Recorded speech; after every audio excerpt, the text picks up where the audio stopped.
Hey, what's up, guys? This is Brian from Whisper Status 74. This is the Blu-ray review, or 4K Blu-ray review of the Avengers Infinity War. This will be a very quick review as it is amazing. That's the end of the review. Go out and grab it. If you haven't gotten it, order it. Do whatever you got to do. It is awesome.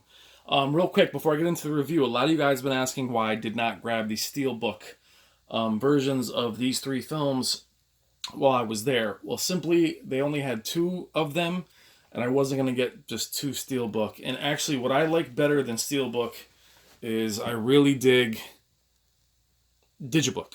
I'm more of the Digibook kind of guy. These are my Taxi Driver, Exorcist, Shawshank, Seven, but I love the Digibook. Steelbook is awesome. I have that for Akira and a bunch of other old ones, but I like to display mine, and that's just Digibook is the way I love the extras inside. I love the pages, so Digibook is the way I roll. Just thought you guys would know. I grabbed a Steelbook, but there was only steel case. There was only 2 out of 3. So that answers your question there. I'll come in and grab the Steelbook. Anyway, the movie is phenomenal. It looks incredible. I have no complaints at all about it. The movie is just so well done. People have been asking me, how does it compare to something like The Revenant? And is it better than The Revenant? And it's very hard to compare them, as The Revenant is reality-based, or at least in a reality-based setting. The landscapes are swooping and real, and it's filmed in a different way, and the lighting is realistic, so it's really hard to compare the two. As The Revenant was considered the standard of 4K Blu-ray when it first launched, it was gorgeous, the HDR and everything else.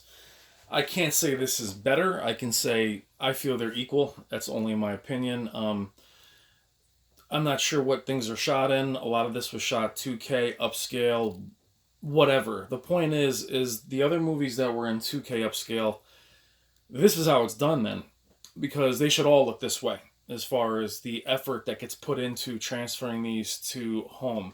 So we talked about upscale versus native 4K. The difference is huge. But if you can do 2K upscale the right way, if it's shot digitally, these are gorgeous movies, the way they look. They really are amazing. The second one had a little bit of DNR in it. We'll get into that one for the next review. But I wanted to get to this one because this is the image that I love right here. There is a little tiny, tiny layer of grain that makes it look more filmic, just to hide the artificial picture. But, I mean, it's flawless. The colors are spot on. The black levels are great. I mean, I think the black levels could be slightly deeper, but there's so many different neon colors, the purple, the blues, the greens of all the different characters. I just think they wanted to highlight as much of that. So the black levels, there is no black crush. I mean, it looks tremendous. The detail, tremendous. The only complaint, if I had any complaint, and it's totally nitpicking, is I would just kill for some full screen. I would love to see full screen. You have the black bars. They are full-size black bars. Avengers was full screen presentation, and it wowed me almost more than this one, just simply because it was full screen. This is definitely a better transfer. Definitely looks better. Age of Ultron has a more digital, cleaner feel, but can also look a little artificial, which is weird because as it looks clean, it almost looks a little bit blurry. But this movie is spot on. I mean, from top to bottom, from beginning to end, just incredible. The different colors, paying homage to each setting, whether it's Guardians of the Galaxy, Wakanda, Thor, having them intertwine, it's almost watching a bunch of different films as it lends itself from each film, and it's almost like you can't get used to it. And you're welcoming each part. You're welcoming the red that comes into when they visit the collector. Each one has this vibrant, but not overpowering. The HDR is there. It is present. I've watched the 1080p Blu-ray a few times on my plasma, and I can definitely tell you that these three movies, especially this one, really set themselves apart. If you have the 1080p transfer, you still can't go wrong. I mean, it's gorgeous anyway. But this is what HDR is all about. At times it can be blinding, but not overdone. There is no bleeding. There is nothing of that nature. Everything, for a movie that's not natural, everything feels very natural. I will say, well, we'll stay with that because I want to talk about this before we go into the actual movie because we have a little time to talk about the movie. I will say that they just did an amazing job getting it all together.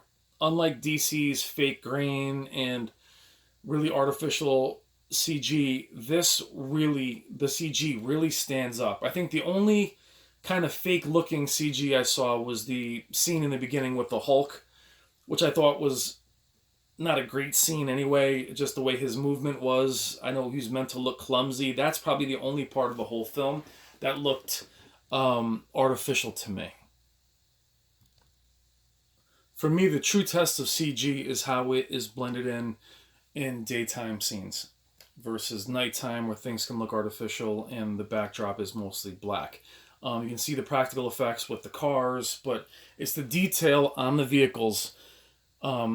Even this cab sign that is in the foreground and then the cars that are in the background, you can see the signs in the back. They're not as clear in the 1080p transfer. I know it's the little things, but these are the little things that we love.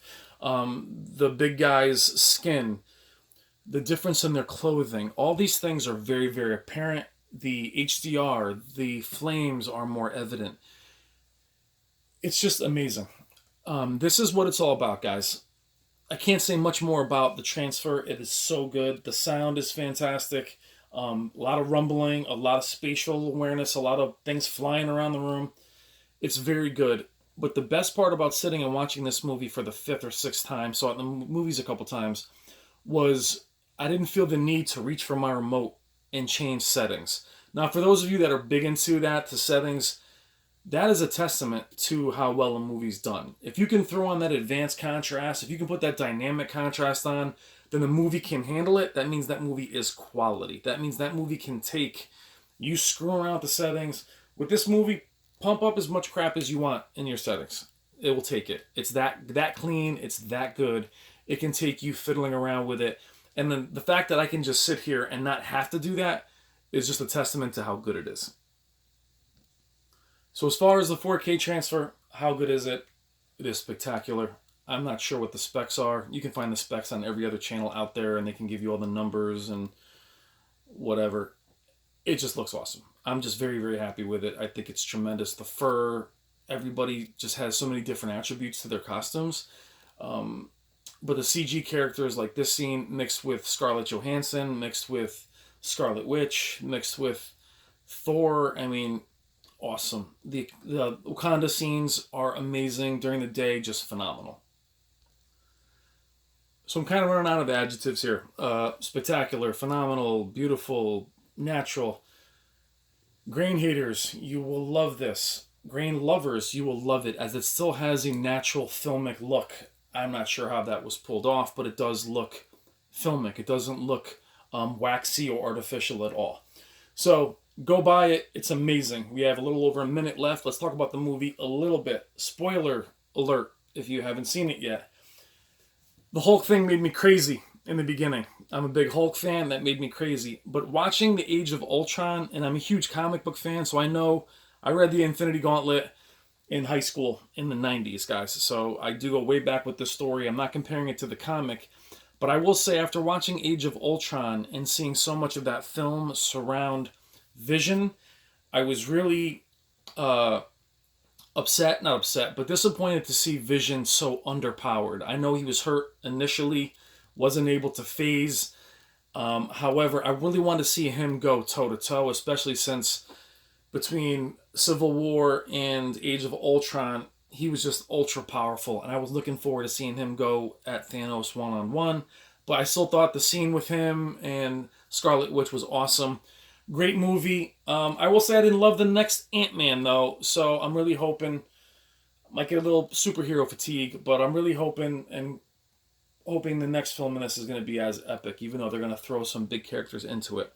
That is my 4K Blu-ray review. Please tell me what your thoughts are on the review and even on the movie. Thank you as always, guys, for the amazing comments and for all the support, and keep them coming. Thank you so much. Have a great night.